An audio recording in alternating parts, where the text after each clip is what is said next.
চাঞ্চল্যকর ঘটনা, বন্ধুর হাতে বন্ধু খুন। সামান্য ডিম খাওয়া নিয়ে বচসা, তাতেই খুন। গোঘাটের কামারপুকুরের ঘটনায় চাঞ্চল্য। শুভদীপ রয়েছে টেলিফোন লাইনে। শুভদীপ, সামান্য ডিম খাওয়া নিয়ে বচসা, তারপর খুন।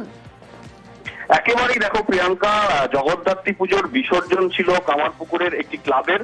সেই সময় সেই বিসর্জনের শোভাযাত্রায় অংশ নিয়েছিল বন্ধুরা সবাই মিলে, এবং এই উপলক্ষে খাওয়া দাওয়ারও আয়োজন ছিল। সেই খাওয়া দাওয়ার সময় সামান্য ডিম খাওয়াকে কেন্দ্র করে কিন্তু বন্ধুদের মধ্যে বচসা শুরু হয়। সেই সময় কিন্তু বচসা থেমে গিয়েছিল, কিন্তু তার রেস তখনও থামেনি। খাওয়া দাওয়ার পর যখন সবাই বাড়ি ফিরছিল, সেই সময় রাস্তায় এক বন্ধুর বিরুদ্ধে অভিযোগ যে লাঠি দিয়ে আর এক বন্ধুর ঘাড়ে আঘাত করে এবং সঙ্গে সঙ্গে তিনি মাটিতে লুটিয়ে পড়েন, এবং তাকে হাসপাতালে নিয়ে গেলে কিন্তু চিকিৎসক মৃত বলে ঘোষণা করেন। এবং এই ঘটনায় স্বাভাবিকভাবেই কিন্তু এলাকায় চাঞ্চল্য ছড়িয়েছে, এবং এইভাবে যে বন্ধুর হাতে বন্ধু খুন, অভিযুক্তকে গ্রেফতার করেছে পুলিশ।